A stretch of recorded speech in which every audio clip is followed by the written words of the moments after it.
Now with the arrest of the mega wealthy financier Jeffrey Epstein.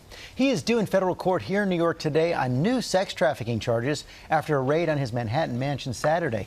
Amy here with the latest. And Amy, Epstein has already served time on past sex charges. That is correct, George. Allegations of sexual misconduct, in fact, involving minor girls, have swirled around Jeffrey Epstein for more than a decade now. And some of his alleged victims are speaking out to us exclusively, telling us they have been waiting for this day for years and that they will be sitting in those courtroom benches later today.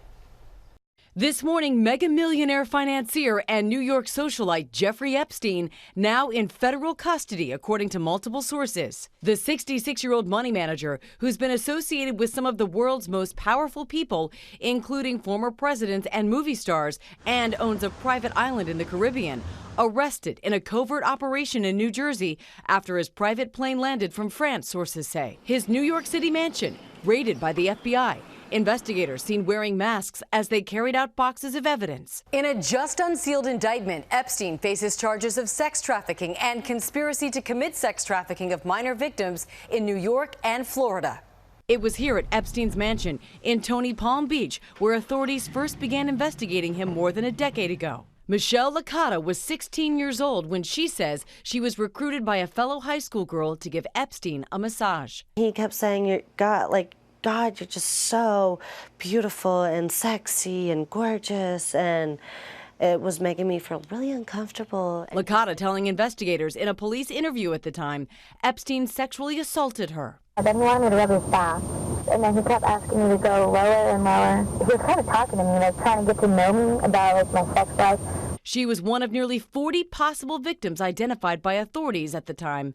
Courtney Wild, another one of his accusers, telling ABC News about an alleged encounter when she was just 14. I was 14, I had braces on. I remember standing in his kitchen and he also had a lot of girls there all the time. But in 2008, the Florida power broker struck a controversial secret plea deal, serving 13 months in a county jail on state charges, registering as a sex offender, but securing immunity from federal charges in Florida for himself and his alleged co-conspirators. The federal prosecutor who authorized that deal, the current Secretary of Labor, Alexander Acosta. Why would you cut this deal with Jeffrey Epstein? Why would you immunize not only him, but all of his friends and employees and everyone who helped him get away with this big scheme? Michelle Licata telling ABC News overnight, this is a day she has been waiting for. The first moment of finding out that Jeffrey Epstein was put in jail was so relieving to me. I felt safer. I've waited for this one day just to happen, and it's finally come.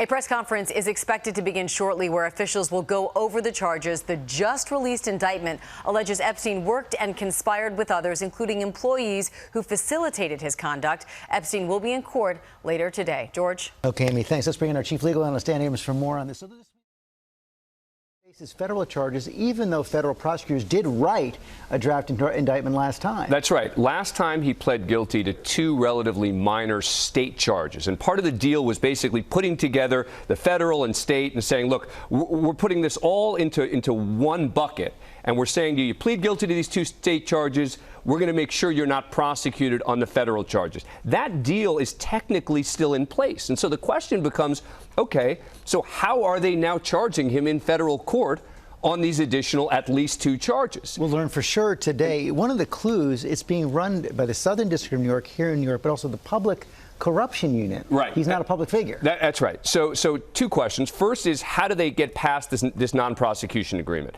And I think the answer is these have to be new allegations. These have to be ones that were not covered in that 53-page. So you avoid double jeopardy as well. Exactly. And you avoid this non-prosecution agreement. Then you're right. Very interesting, the Public Corruption Unit. And they have a unit there that deals with sex trafficking. And they appear to be a minor part of this, which should be of great concern to Epstein, because the question then becomes well, what were they investigating? And could there be additional charges here beyond the ones that we're seeing? So that's got to be something from his perspective that's got to be of real concern. And this is a guy who's obviously super wealthy, also very well connected to powerful public figures. It's true. And that's what apparently helped him last time.